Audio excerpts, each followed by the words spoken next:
Welcome. My name is Tom Bannard. I am the program coordinator for the Collegiate Recovery Program at Virginia Commonwealth University. I use he, him pronouns, and I am a person in long-term recovery. And I am very happy to be joining you today to talk about hope and purpose through education, and to talk about collegiate recovery and how we invest in our community members who are in or who are seeking recovery supports, or who don't yet know that they will be in recovery in the future. I run the Collegiate Recovery Program at Virginia Commonwealth University, and my previous experience, which I'll talk a little bit about, has been working with people with severe substance use disorders and providing services for people experiencing homelessness. I do have some disclosures. I will receive honorarium for this presentation. I do provide financial support and a board member of the Association of Recovery in Higher Education, which is the organizing body for recovery programs on college campuses. I have lost family members and friends to addiction, and have family members and friends who are actively struggling with substance use disorder, and many who are in recovery. I am a person in long-term recovery, and I believe that recovery is possible for any person struggling with substance use. I participate in an unfunded group that's working towards decriminalization of substance use, and believe that long-term addiction treatment should be available to everyone. And I do believe in universal access to healthcare. So I want to talk a little bit more about my lens, because I think that's just kind of critical to who I am as a human being, and the things that influence me in my beliefs. In addition to looking at the data and the science, I know that I'm certainly influenced by my experience. So as I said, I'm in recovery. I've been in recovery since December of 2006. And one of the reasons that I'm alive, one of the reasons that I'm in recovery is my dad, who's pictured here. And my dad is this amazing, quiet, humble man who has been, just a crucial part of my life. And when I was at a really, really dark place in my own addiction, my dad, we sat down at the kitchen table, and I had just gotten in all of this trouble. And my dad didn't, take that as some reflection of his parenting. He didn't take this as some colossal failure on his part. He understood that I was struggling with a disease, and he tapped into his own experience and kind of treated me with empathy and kindness and care. And that was right before I went to treatment, and it really set me on a path to recovery where, I was able to come to my own conclusion that I was a lot more than the mistakes I had made in the disease that I carried. And so, I would have missed these moments, like are pictured right here with my dad and my niece. I just would have missed them if there weren't not just my dad, but kind of a conspiracy of people that were working on my behalf to try to help me get into and sustain my recovery journey. And so I think it's really important that we don't get too far away from those moments in our lives where somebody, treated us in the way that we needed to be treated to become the people that we are today.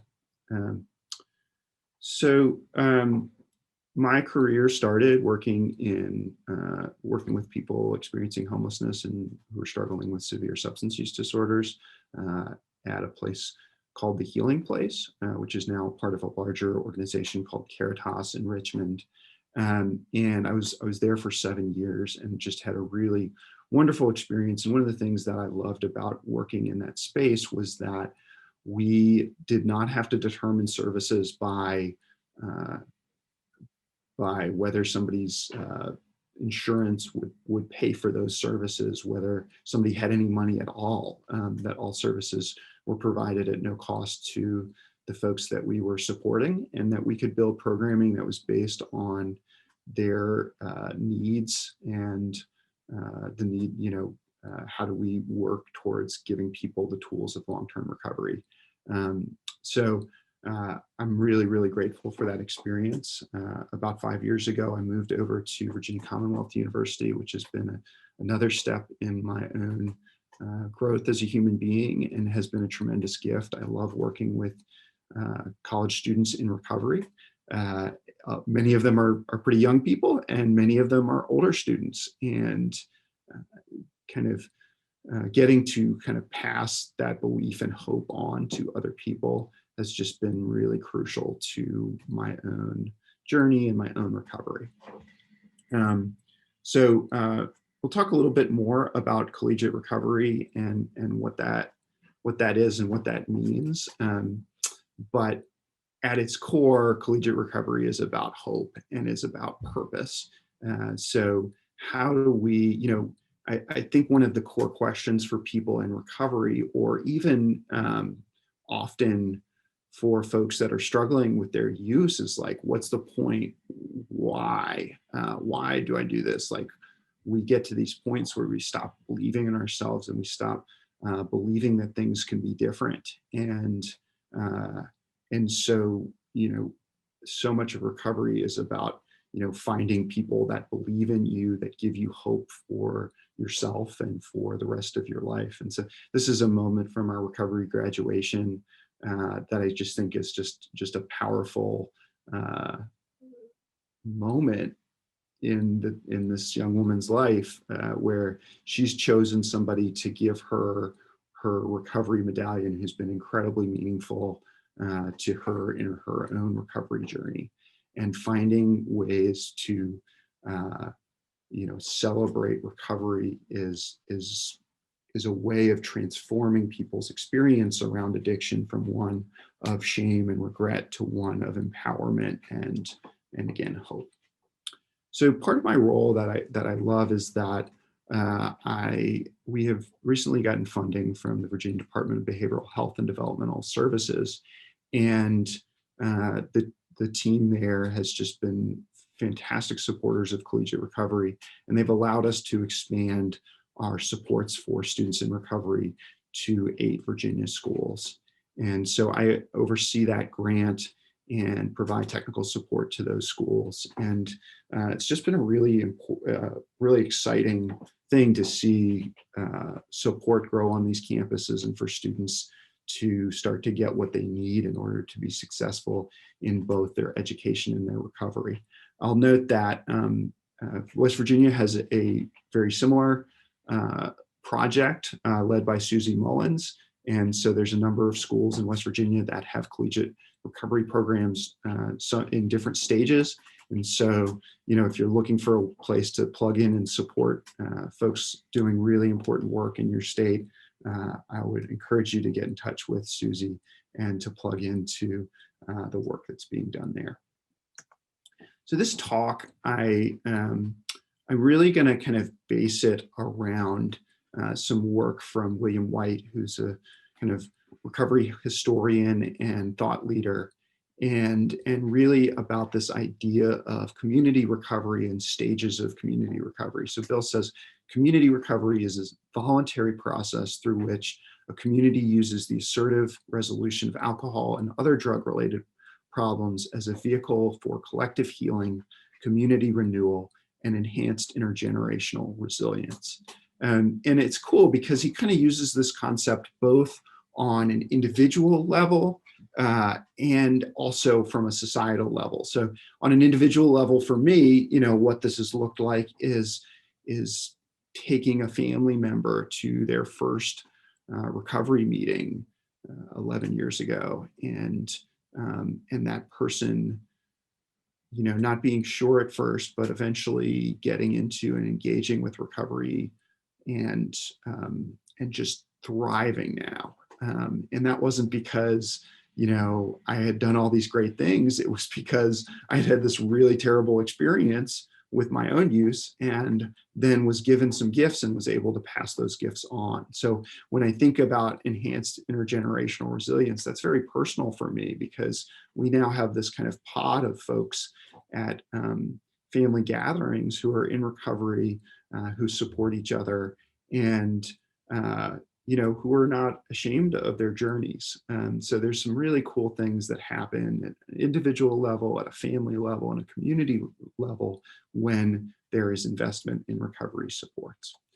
So Bill kind of expands this concept to these 4 stages of community recovery. So this first being priming, meaning something happens that says, shoot, we have got to make a change here. This next stage is this kind of initiation of healing.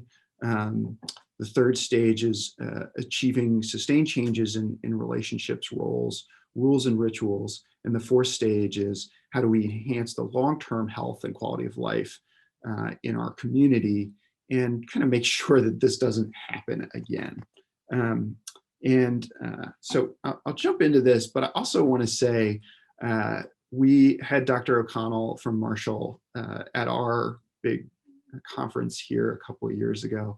And I was just so inspired by the work that's being done in your community in Huntington, and that idea of flipping from the epicenter of the epidemic to the epicenter of solutions. And so when I think about this community recovery process, you all are such a fabulous example of that happening on a much wider scale than almost anywhere in the United States. And I just want to commend you on that. But unfortunately, this often starts with this really, really hard moment, this recovery priming, like what gets us to this place where we have to make a change. And so I'm not going to spend much time on kind of the problem itself because I think you're aware of it, but I do want to provide some backdrop here. And one of the things when I think about substance use and I think about what's happened in the United States over the last 40 years, and even beyond that, the last 106 years where we've been engaged in this war on drugs, I just think about this quote from H.L. Mencken, which is, for every complex human problem, there's a solution that is neat, simple, and wrong. So with substance use disorders, we know that risk for developing a substance use disorder is incredibly complex. And this will probably be covered in more detail in some of the other presentations, but we know there's a genetic component, there's a trauma component, there's an environmental component, and that, of course, all comes through the substance itself. Unfortunately, we have invested almost all of our resources in trying to decrease the availability and increase the cost of substance use, right? Especially illicit substances through the drug war. And that has come at this incredible cost financially, but more importantly, in terms of human lives. And we have continued to increase, the number of people over the last 40 years. We had exponential increase in the number of people we incarcerated in the ways in which we punished people around their substance use and punished people for distributing substances with not just no effect on overall use, but we've seen this huge increase in use and death and overdose. And so we've got to kind of question what we've been doing for the last, especially the last 40 years, where mass incarceration has made the United States the greatest incarcerator of human beings, in human history, and those folks have been disproportionately folks of color. Right? So, and I just want to offer, we've all seen the charts on the rise in overdose deaths, but I just want to offer just a contrast. And again, I'm not trying to oversimplify this, but just to say that the idea of decriminalization, leading to more drug-related deaths. I don't think there's any evidence of that. And if you look at Portugal on the left here, this is not a rate. This is not per 100,000. This is actual deaths in their country of 10 million people since they decriminalized in 2001. Whereas on the right in the United States, this is per 100,000 of the population. So you just see that, I mean, just this huge contrast between what's happening in the United States and what's happening in other countries across the world in terms of overdoses. And so, we just have to take some hard looks at our substance use policy. If we superimpose this chart on the left on the right, it would be down here right around the 0 mark. Okay. I think of my city of Richmond, Virginia, 220,000 people. We had over 100 overdose deaths last year. So just a very sharp contrast in what's happening in our country, and most other countries, we have the highest rates of overdose in the world. So let's step back and look, because this will largely be focused on college students and college students in recovery. We know this is an issue. This is not something that I need to spend much time on, but we know that the substance use happens at higher rates on college campuses, even, and at higher rates for young people in general, but especially so on college campuses. And that has huge consequences, right? Presence of a substance use disorder increases suicidality and suicide attempts. Deaths from alcohol use disorders are increasing in the United States. We know that many students accessing college campus counseling centers have significant concerns about their substance use. On the other side, we know that students in collegiate recovery programs actually do really, really well, despite having really high past problem severity. So, and we find that to be the case at Virginia Commonwealth University as well.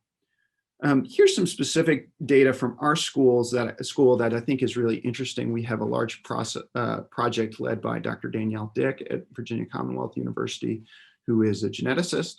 And she started this project, and we've had 12,000 students participate. They spit in a cup, and then for their genetic sample, and then they answer questions about their behavioral and emotional health over a 5-year period.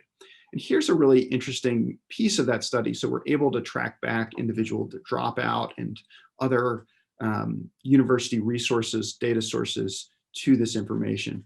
And this is a kind of really interesting look at what's going on with folks. So this is when people arrive on our campus, if they have endorsed using at all, right? Not problematic use, but just use at all. The more substances they endorse using, the higher their rates of dropout during their time at VCU. So this kind of experimentation, which is obviously a risk factor for developing a substance use disorder, is highly predictive in this kind of linear manner of not being retained at the university. And then what's interesting here is if we look at alcohol use disorder in particular, there's not a big impact on dropout for those in the kind of top 25% of alcohol use, but it's those people in the top percentage of alcohol use, those with severe substance use disorders, that are the most likely to drop out of our universities. And so, this just points to there's probably different services that are needed on college campuses for those who are really struggling with their substance use disorder. And then we also know that before, that substance use prevents people from going to pursue higher education in the first place.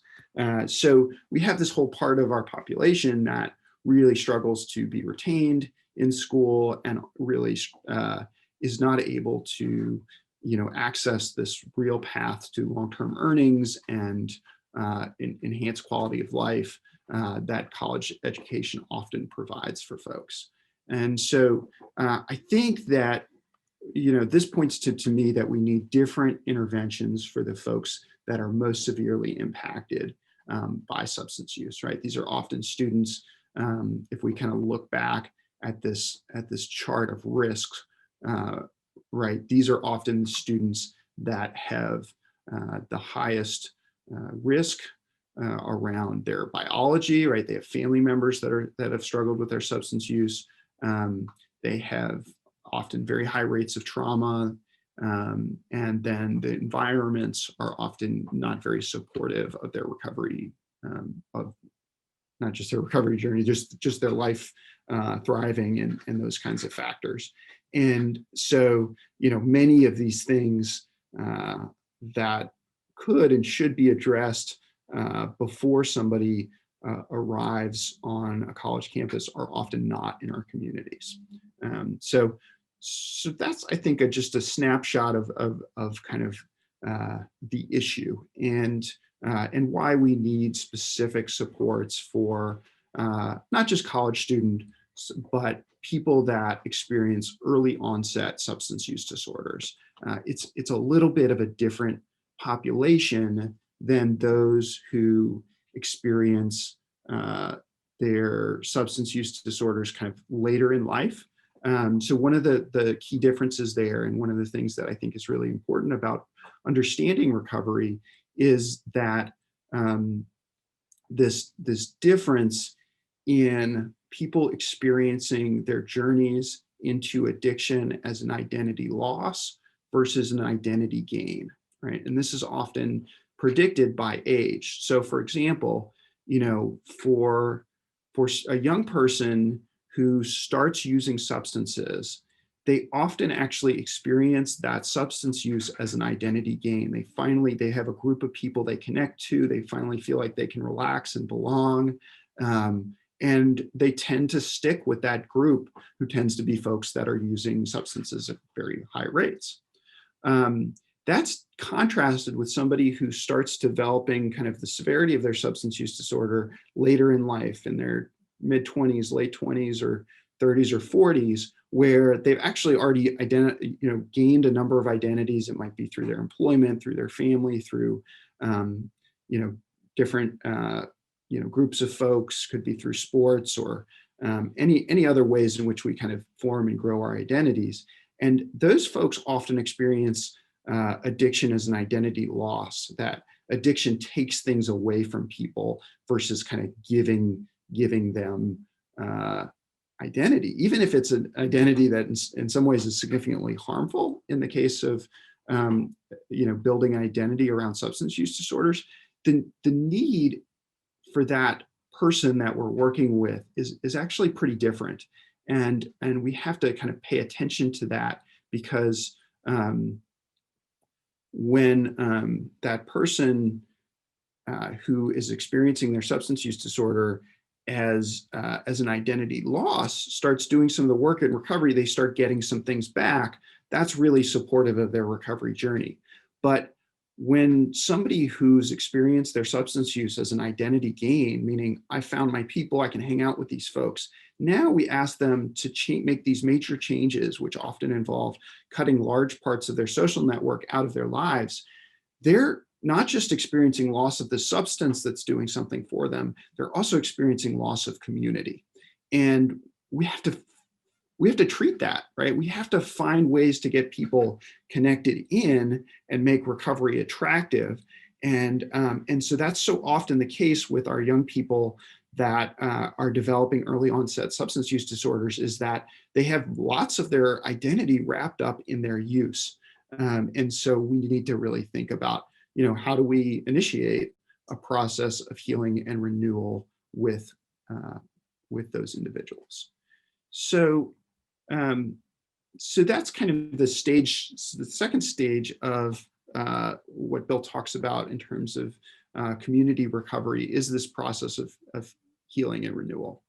And I also often think about this, I often ask this question if I'm doing a live presentation. And it's this question of what professionals have the best substance use recovery outcomes. And I could also use the question, who are the professionals that we least want drunk or high when they're doing their jobs, right? Because it's the same answer, right? So our doctors and the people flying our planes. And what these two groups have found out is they've found some really good ways to treat substance use disorders. And they have better recovery outcomes than any other group because they do all of these different things, both from a risk reduction standpoint and also a recovery support standpoint, that not only do the people who struggle with substance use disorders in these professions do better in terms of maintaining their recovery, maintaining abstinence, if that's the pathway they take, but they also get back to work at really, really high rates. So let's talk a little bit about the keys to these programs, specifically the physicians' health programs, which have sometimes been referred to as the blueprint, or these studies are referred to as the blueprint studies because they offer us a blueprint in how to treat substance use disorders. We'll talk about kind of 8 key parts to this, and you're so fortunate to have Dr. Kelly as one of the presenters at this conference. Don't miss his talk, even if it means stopping this talk and going listening to Dr. Kelly's, who's one of my all-time heroes and was part of the book that published this study that's called Addiction Recovery Management, and it's kind of a must-read for folks working in this space, even though it's, I guess it's 12 years old at this point, but it's just an incredibly important book. In the blueprint studies, they identify a few of the kind of magic ingredients. So the first is that there's a motivational fulcrum, right? There is an incentive for folks that participate in these programs to kind of complete the expectations of the programs. And so, in this case, there's kind of a carrot and a stick, right? The stick is that if you don't do this, you're going to lose your license. The carrot is that, like, you can continue to practice, right? You can continue to do this thing that's really important to you, that's a huge part of your identity, and you can be successful in that. And often for folks, you can also really use this as a vehicle to help other folks. So they have this motivational fulcrum.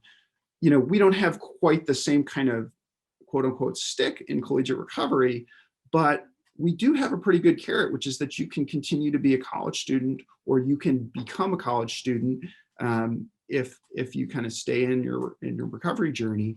There's real motivation there that matters. There's a shared responsibility of reporting concerns, and the focus is on safety and not punishment. So we have a lot of well-intentioned policies in many of our organizations that ultimately can be quite harmful. And I'll give you an example. I've done some work with some fire departments, and it's the policy of most fire departments that I'm aware of, that basically if you come to work intoxicated or you come up positive on a drug urine screen as you come up positive for having substances in your system, you will lose your job and lose your career, right? So this is pretty standard practice. It's a zero tolerance policy that's meant to enhance public safety in these areas where, again, you really don't want these folks under the influence. But one of the problems with that is that it doesn't make it easy for people to report problems. And it really doesn't make it easy for people's colleagues to report if they're concerned about someone. So if a colleague quote unquote, turn somebody else in, that person will lose their life, lose their career, right? Often their means of earning for their family. In physicians' health programs, that kind of peer report it allows that person to, if they do all the requirements, to get back to practice, right? So what you're doing is you're not forcing that person to choose, that other employee, that coworker, to choose between public safety and this person that they are often really, really close with. And that is a much safer environment. So there's this kind of shared reporting, and there's also incentives, meaning that the system works much better for you if you self-report. So, and these programs are, they try to make them well known enough that people will self-report issues. And then the treatment is really good, and there's really high expectations that people maintain abstinence and but they're given very good treatment, often 90 days of residential treatment. And then there's assertive links to peer-based groups, right? So physicians get plugged into groups with other physicians and healthcare practitioners. And then there's the sustained monitoring and support that happens for 5 years. And there's reintervention if necessary. And there's a kind of a group that manages this care over that 5-year period. This group is a group that has tremendous success, despite the fact that you have very, very high rates of opioid disorders, which tend to have not as high recovery rates as alcohol use disorders and marijuana and cannabis use disorders. You have more than 80% of folks participating in these programs maintain 5-year abstinence. That's what kind of one of the measures used in these studies. So there's really remarkable results. And as I say, what of this, now not all of this we can apply in different treatment settings, but many of these things we can, right? We can work towards a world in which people get 5 years of addiction care, from the moment they first seek addiction treatment. They have a recovery navigator that stays with them for a minimum of 5 years. And maybe they have to go to multiple treatment episodes. Maybe they try one method doesn't quite work for them, and they try something else. But they might have somebody who helps them navigate and is non-judgmental about where they are in their recovery process. There's a number of pieces that we can learn from these really successful models. I think one of the really important things that I've learned from working with our college students and kind of continuing to become more open-minded about different pathways to recovery for folks is also being able to convey to the students I work with, to peers, to other people in my life that are struggling with their substance use, that recovery is about more than the absence of use. That recovery is about the presence of new behaviors that then kind of support and sustain that recovery, and that this is a process that happens over a long period of time for most people. So a couple of ways that we kind of explain this to students that we're working with. First, we say, you got to find your people. You got to find community. You got to find folks to connect with. If you've experienced your addiction as this, identity gain where you found this network of folks that were really interested in using substances, well, we got to work with you to find a new network of folks to support you. That doesn't always have to be folks in recovery, but often, if they're folks in recovery, they really get it. But family can be crucial here, understanding family members. So many people cite understanding family members, friends, therapists as these folks that allowed them to reconnect to life, to reconnect to community, to believe that they deserved to be part of a community. And then growth, right? I think of it in this way, the same person that doesn't kind of make many changes in their life or doesn't work on some things will tend to find and go back to the same coping strategies they've used in the past. So people need to grow in their journeys. They need to find new things that work for them. Often for folks I mean, that's part of what their education is about. It's about finding purpose. It's about finding hope. It's about having a different thing to look forward to, and to strive towards in their life. For folks that do 12-step, that's, I think, very much what the steps are about. For folks that do smart recovery, so many of those exercises are about, finding different ways to deal with life without using substances, without having substances at the center of that journey. And then service. I think service gives pain meaning. People need to find a way for this really, really hard experience and difficult experience to be useful to another human being. And so, encouraging our folks to, again, that's about purpose. That's about, for some people, it's kind of about redemption. It's about, finding ways to be a part of the community and transform that trauma, transform that grief, transform that pain into something that's positive. And I think that, whether that's people formally pursue those things or not, over time, those are things that do change for people as they sustain their recovery journey. So this is another reference to John Kelly. This is their work at the Recovery Research Institute at Harvard. Love this national recovery study that I'm sure that he will talk more extensively about. But basically, unsurprisingly, they found that the longer somebody has identified that they've resolved a substance use disorder, the higher their quality of life, happiness, recovery capital, which is a measure of kind of resources for recovery, and self-esteem get, and the lower their psychological distress, right? So this is cross-sectional study that kind of looks at those indices among folks who identify as having a resolved substance use disorder, and things get better. One of the things, though, is that this doesn't, people don't reach this kind of same level of happiness as the general population until around year 15. So we're not nearly good enough at helping people get well. And I am really excited about Dr. Kelly's study and future studies that will maybe offer some insight into what are some of the things that help people get well and thrive more quickly. My hope would be that collegiate recovery would be one of those things that allow people to kind of more quickly fully re-engage in life and achieve really high quality of life.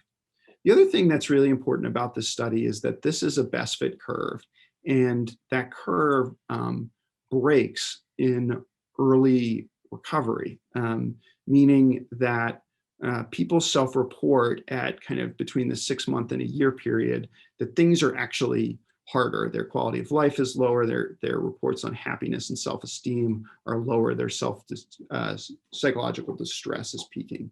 Unfortunately, this is often a time where services are removed from folks. If we think about an intensive outpatient, it's a 3-month typical course of treatment. I think one of the really great things about medication-assisted treatment is we keep that person engaged in services over a much more extended period of time. And so they have that connection to community as well as the life-saving medication. But one of the things about this chart that I point to in terms of like what we do with college students in recovery is just that that people don't want to be as sick as they often are.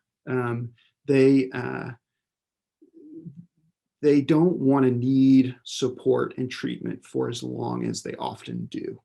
And so in some ways, collegiate recovery, and when I think about the work of recovery community organizations, it's about connecting people into community so they don't kind of realize so much, or they're not as focused on this is my treatment for my disease. It's often more about like, these are people that I like, these are people that I care about. These are things that are possible because of my recovery.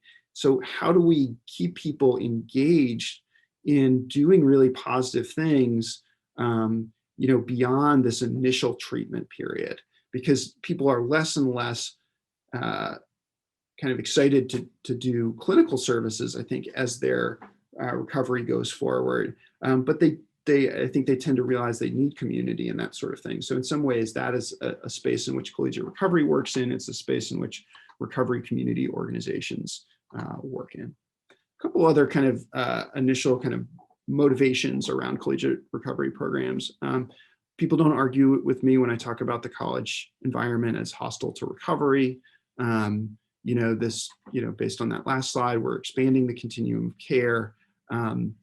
We know that peer support really works, both in terms of peer recovery specialists, but also just peer and community. Makes a huge difference for folks. And that also that this is a marginalized and hidden identity. And if we don't have spaces for people to gather and to meet each other, they will walk around our campuses, they will walk around our communities, they will be in our workplaces, and they will think, I am the only one who has this issue. And that will be a substantial weight on them. They will not, if they're not open to sharing about their recovery with people around them, then they're carrying around this weight, this stigmatized weight with them. And so we have to think about how do we make our spaces welcoming to folks in recovery? How do we make it safe for people to say, I'm a person in recovery, and how do we celebrate that? Because those folks are often the people that we need when our loved ones struggle. So, part of the reason that I am alive is that somebody who worked for my mom shared with her that he was a person in recovery, and he was the person that introduced me to recovery. And so I often think, if they did not have a work environment where that was okay, would I be alive? Okay.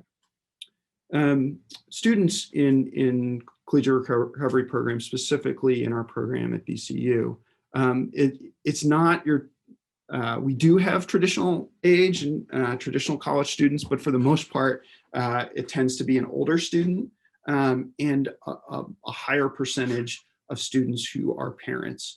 So right now, 17% of our parents, our students are parents or soon to be parents. And overall, our students do really well, are really engaged in kind of their recovery community or our recovery community, and are kind of reporting pretty good quality of life. All of that data is pre-COVID, but I think our students that are engaged are actually doing quite well during the pandemic, all things considered. In terms specifically in parents in our program, all of them are working while they're in school. About half of them are working full time while parenting. So they're just really tremendous, inspiring folks. Most do have significant family support or have a source for reliable free childcare.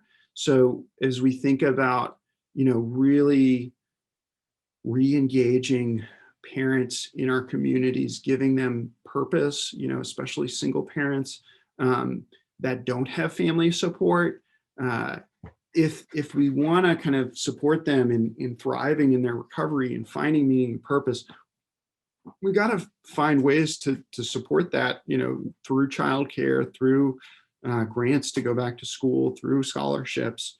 If we're really serious about kind of, if that's part of their dreams, if that's part of what they want to do with their lives, is get their education, we've got to find ways of supporting that, and ultimately that will really, really support them in their recovery. Most are working in the field of substance use or recovery and pursuing additional degrees in that area. Part of that motivation for many of them is that they've experienced substantial stigma within the spaces that they work. So many of them work for addiction treatment agencies, and they have not gotten as much respect as other folks that are working in those spaces. They might be, oh, well, they're just a peer, or we'll just have the peers do it. Kind of this is not true across those agencies, but most, some of the most challenging conversations and ways we support our students is to help them navigate stigma within their workplaces. And so I really, one of the ways that I would challenge all the providers that are here is to really take a hard look and to say, are we a stigma-free organization? What do we say about our clients when the door is closed? Because that has huge impacts, not just on their quality of care, but the folks that are in our organization that are in recovery. And those of us in recovery are not exempt from this. So we really have to look at, are we doing things that promote stigma towards folks with substance use disorder within our organizations? And I think we all have some work to do around that. All right. So the third stage that Bill talks about is achieving sustained changes in community relationships, roles, rules, and rituals. I'm gonna play a video from our Collegiate Recovery Program here, or from kind of our statewide effort that kind of speaks to this change here. Oftentimes, if a person is leaning towards a substance use disorder, those types of situations start to arise often in college. Substance use is one of the top 5 problems on collegiate campuses across the world, so it is the perfect opportunity to introduce a recovery language. Having a collegiate recovery program in college gives someone that safe space to be in recovery. To have that supportive environment, not have to choose between recovery and higher education. Collegiate recovery programs are structured supports for students in recovery on college campuses. What we do is not treatment. It is peer support. Regular recovery meetings, peer recovery specialists who do a lot of the one-on-one coaching seminar that meets once a week. We have a lot of students that come in and are what we call sober curious. All we want is that people don't come intoxicated, and that they don't glamorize alcohol and drugs, that they come and share like where they're at. A lot of students when they first start off can be a little bit resistant, and then within a few meetings they're like, these are my people, and they start to open up and start sharing, and I think that's when the work is being done. You can't just say mental health without recovery. So a lot of students feel that they have to be strong, right? So if I'm seeking help, that there's something wrong with me. So we have to really address the stigma, but we really have to reverse the language of being strong. So you are trying to get your education, you're also trying to maintain sobriety, not only from alcohol, but from other addictive behaviors. And now it's like the word recovery exists and it can happen. This is real. I think people that are in recovery, and students especially, are so resilient. Our students are more academically successful. They thrive more. They're volunteering at the shelter. They're participating in life. They're getting internships. They participate in more clubs outside of the Collegiate Recovery Program. They really have a capability to learn at a deeper level, to set goals at a more meaningful level, and to really lead. It's been good to have other people that I can connect with who also understand this and can share my frustrations and also share strategies with me. I've been able to reclaim spaces for my recovery. They were attached with so many embarrassing and damaging and almost traumatic experiences. Now I can look back on those same spaces with fondness and hope. For young people in recovery, it's like amazing that they are even trying to be sober and pursue their career goals. And for these people to find out that the school that they're at and spend the majority of their time at every day has a group of people who are hanging out. Doing fun things and not drinking and not doing drugs. And it does a service to the school to support those students.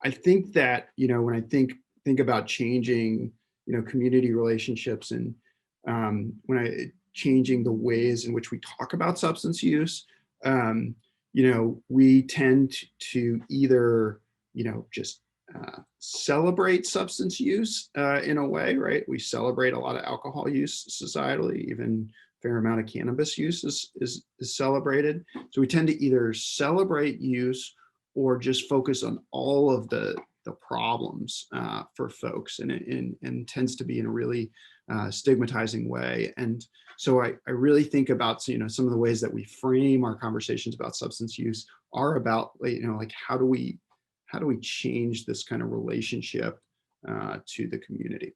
So one of the ways we do that is our recovery ally trainings, which really, are meant to center conversations around substance use about the needs of those most impacted. So people in recovery, their family, and people that are still struggling. And kind of, these are trainings that teach people to be more supportive. And I think it's, in some ways, it sounds like you have some programs in West Virginia that are doing some of the same work, but what we need to do is kind of, change our language, change our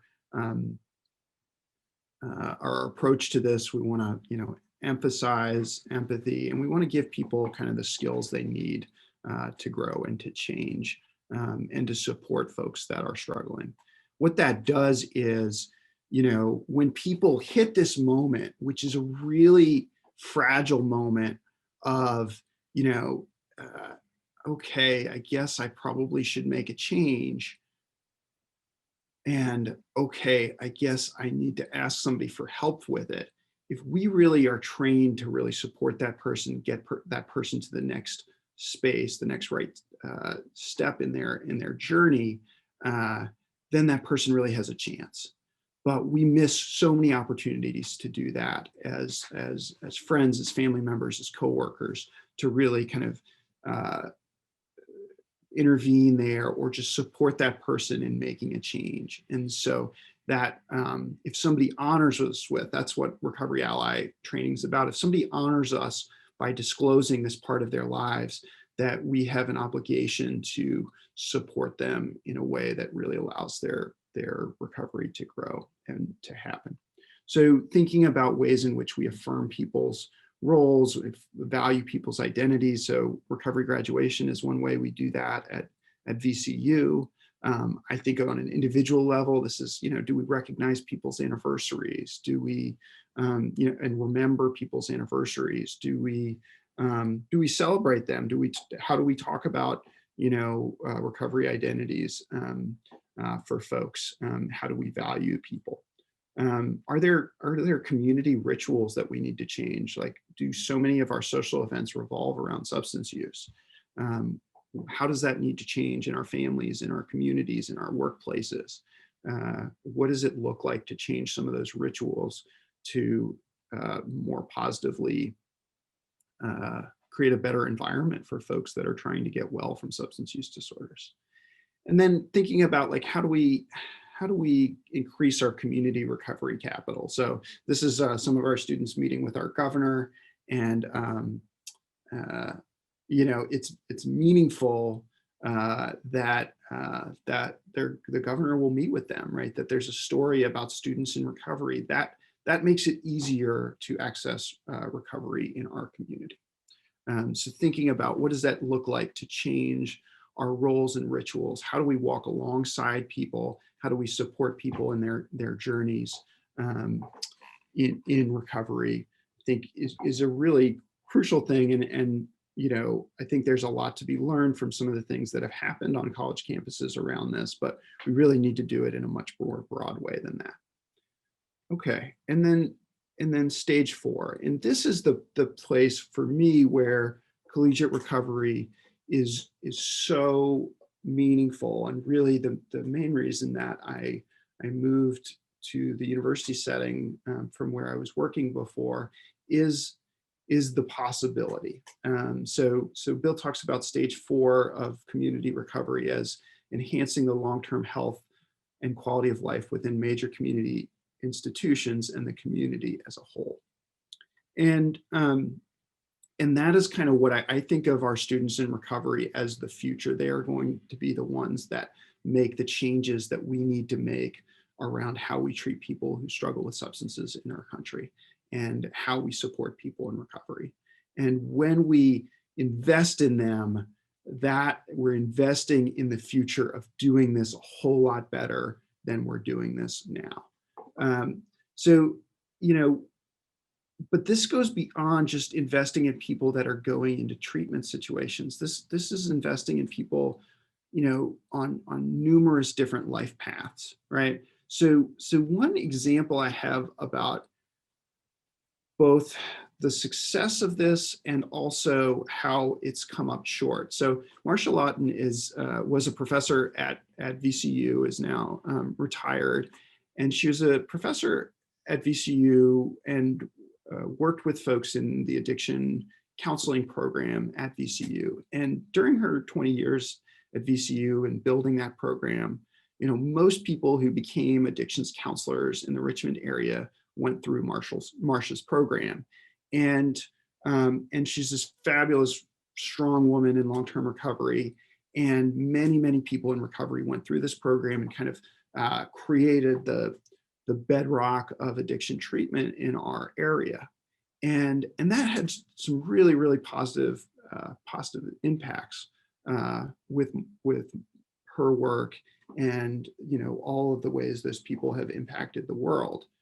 But one area that, but it hasn't had impact outside of the field of substance use in the same way. And so one of the things I really love about collegiate recovery is it's not just folks that are going in to be addictions professionals, but it's folks in all different areas of their university experience, including many grad students and PhD students.